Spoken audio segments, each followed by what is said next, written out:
Now, the first example is asking the AI what a certain command does that you may have come across online. People say this command will solve your issue, but you're not really sure what all these different parameters are actually doing. You want to make sure you know first. So you can simply paste it in and say, what does this command do? And it tells you each of the parameters, like it specifies the client mode with -C, the -E option is enhanced reporting, all down the line, so you can figure it out. And if you really want it to be sure, or if it's a more obscure program that you're running, you could actually just copy and paste all the documentation of like the help command or something that it returns, and it'll just look up all the commands for you so you don't have to search through yourself. Next up, example number 2 is kind of the reverse, where you want to do some command, but you don't know what to type in. So you can simply ask it something like, what ffmpeg command would I use to extract the audio track from a video as MP3?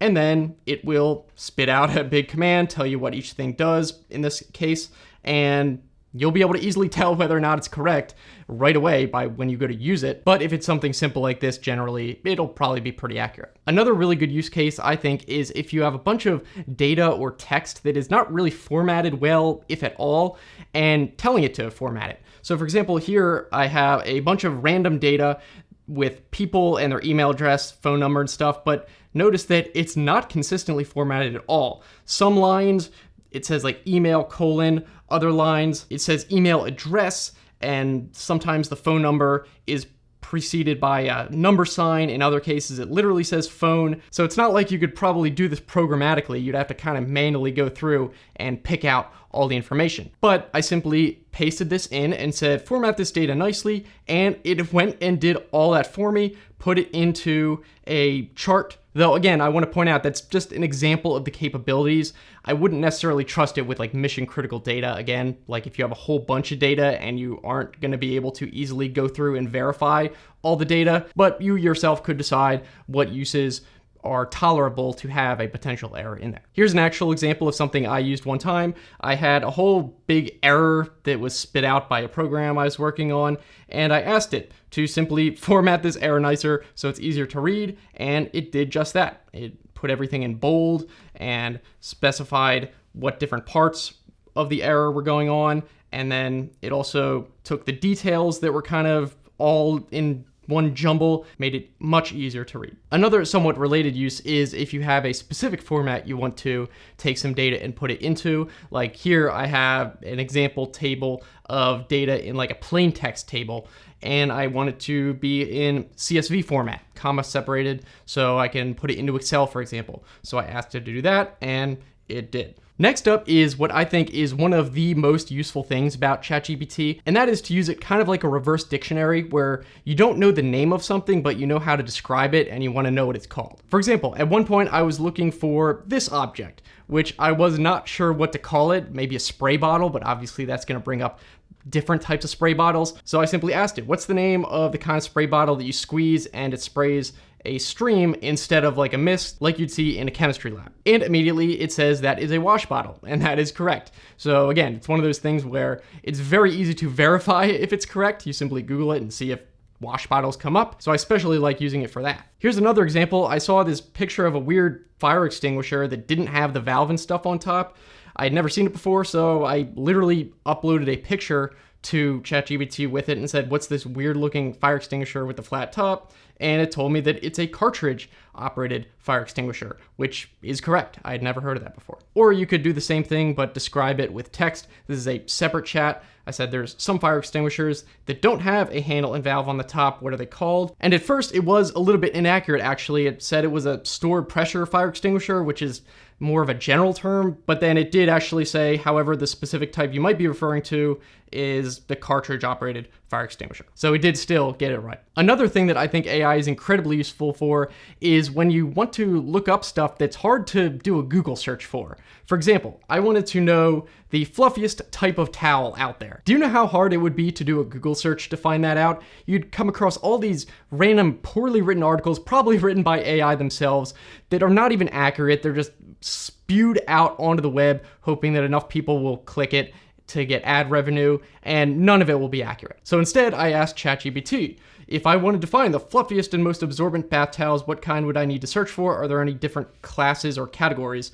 And right off the bat, it's like go for cotton, particularly Egyptian or Pima cotton. And it said why, and also mentioned Turkish cotton. It also talks about grams per square meter, but I was mostly looking for those different types of cotton. And then I asked it to elaborate and compare on these 3 different types of cottons so I could know more about them, which one I was actually looking for, and it gave a whole list. And then I followed it up with, are there any brands that make towels that are considered top of the line by experts and not just random blogs who do rankings? I literally put that in there because, again, if you were to search best fluffy towel, you would never find the actual best one. And in this case, it gave a bunch of results that I looked up, and they did seem like they were pretty expensive, high-level brands. So that's another thing I can point out. It is actually good if you ask it for like the top highest end brands in a certain category. It's usually pretty unbiased with stuff like that. And one of my favorite examples is if you're trying to look for a specific episode of a TV show, but you can only remember like something vague about the scene,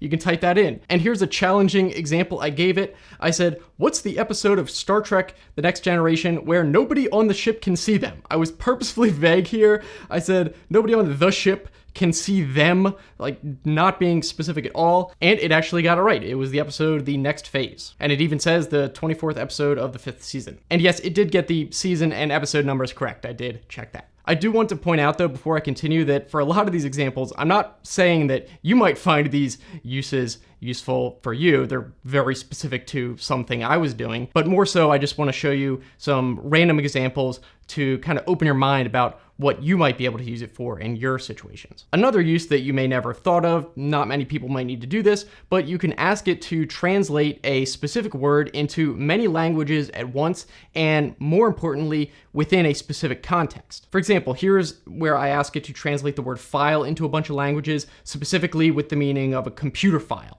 And if you just type that into a random translator, you might not get that meaning out of it. And you'd have to like search through the different results to see which one it says is the correct context. And that would take forever with a bunch of languages. With this, it's all at once. So you can tell me if in your native language it was correct with these words.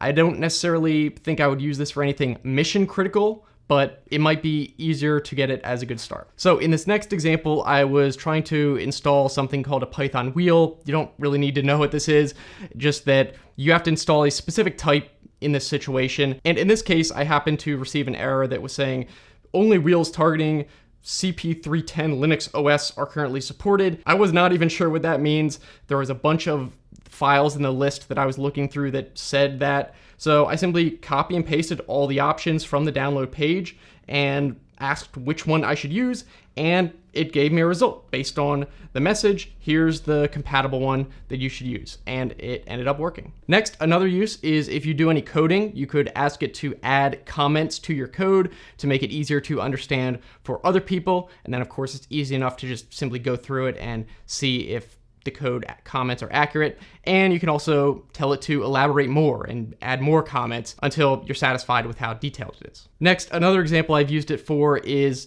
if I was trying to debug some code in PowerShell or something, and it wasn't something I could really use with debug tools, well, I could ask it to add in a whole bunch of print statements throughout the code saying the values of different variables at different parts and what's going on as it goes through the code. So it makes it a lot easier to debug, and I wouldn't have to go through and add the print statements myself. Here's an example that's probably more practical for most people. I was looking at the various subscription plans for another AI website, and it offers a subscription with credits, and you can buy additional credits that vary depending on the plan level, a whole bunch of nonsense.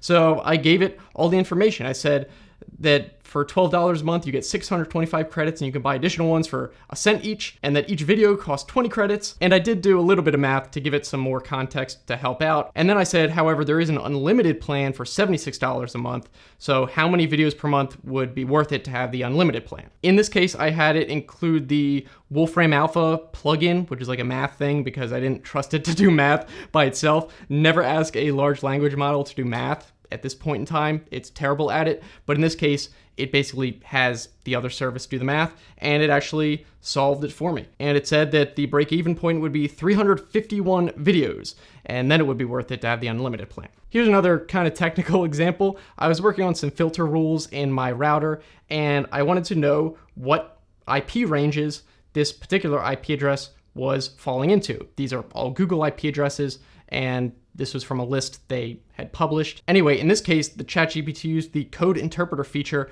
where it literally used Python code and used a package called IP address to check each one. So it didn't just use its knowledge to guess which ones were in there. It literally tested it with code. So I was confident that it was correct in that case. So if it is something that can be done programmatically and you don't want it to just trust its own knowledge, it can do that too. It can literally say, all right, I'll write up some code. So yeah, those are just a bunch of very random, admittedly, use cases, but it just goes to show the wide variety of stuff you can use ChatGPT for. I know when ChatGPT originally came out, I kind of didn't even think to use it for a lot of stuff, but now it's almost like one of the first things I consider if I'm trying to solve a problem. Could ChatGPT do it? Or are there parts of it that could be done by it? And it saves me a bunch of time. I use it pretty much every day.